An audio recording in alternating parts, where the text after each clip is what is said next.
Hindi stories for you. अपने पराए। घर की लड़ाइयाँ कितनी भी हो, लेकिन ये भी सच है कि किसी पर कोई आपत्ति हो तो अपना ही परिवार साथ देता है। भैया, मेरे पीछे पुलिस लगी है, प्लीज मुझे बचा लो। रवि और राज दो भाई, लेकिन दोनों में कभी नहीं पटी। अरे क्या हुआ छोटे, क्या कर दिया तूने? अरे कुछ नहीं भैया, मेरा दोस्त है ना राजू, वो मुझे लेकर बैंक गया था। मुझे नहीं पता भैया कि वो वहाँ बैंक लूटने जा रहा है। मैं उसके साथ बैंक में घुसते ही सीसीटीवी कैमरे में दिख गया हूँ। अब पुलिस मुझे ढूंढ रही है भैया, मुझे बचा लो।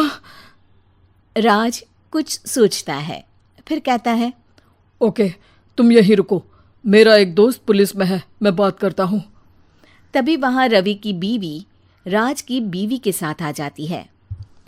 तुम लोगों के घर जब तक पुलिस का आना जाना है, बच्चों को यहीं छोड़ दो, उन पर असर ठीक नहीं पड़ेगा। तभी वहां पुलिस आ जाती है।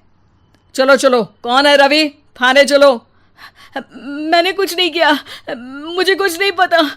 अरे वो तो पुलिस स्टेशन चलकर ही पता चलेगा कि कुछ पता है कि नहीं, चलो। कहानी का फ्लैशबैक। भैया, मुझे मेरे मकान में हक चाहिए ही चाहिए। अरे लेकिन छोटे, अभी मेरे बच्चों पर काफ़ी खर्चा है, तेरी भाभी की भी तबीयत ठीक नहीं रहती, बजट बिल्कुल नहीं है कि मैं अलग होकर रहूं।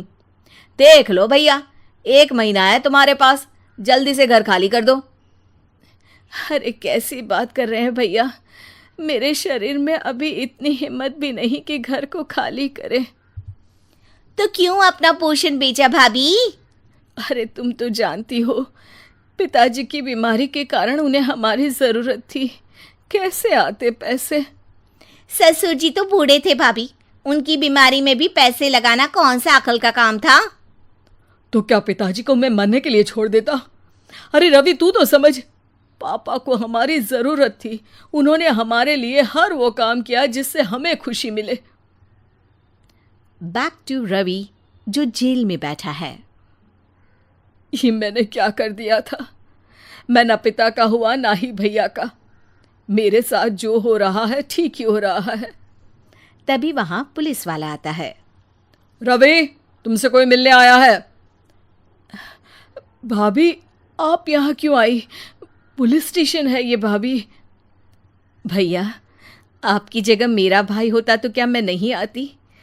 अच्छा, ये खाना ले लीजिए, खा लीजिएगा।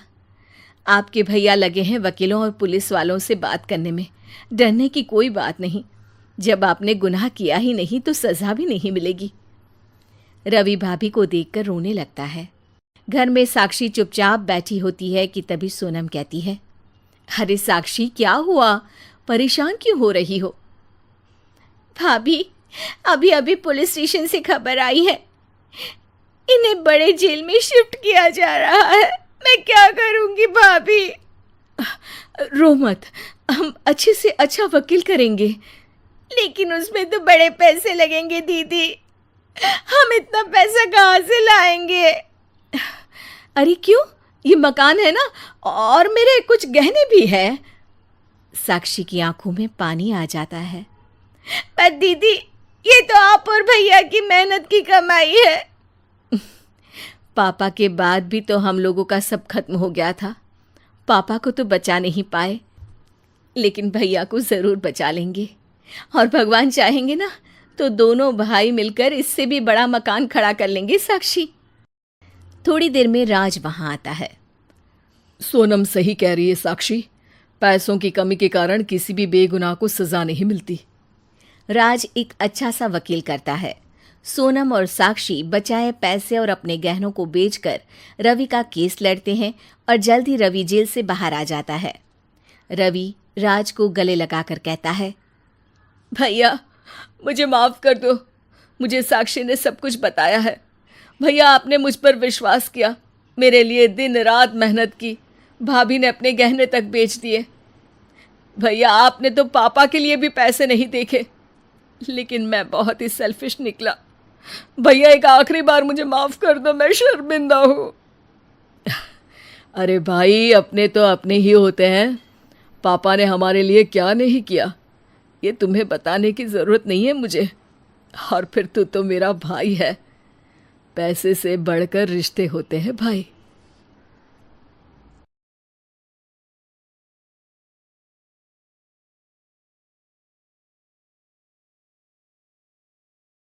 Please like, share, subscribe, and watch more Hindi stories right away on our channel, Hindi Stories for You.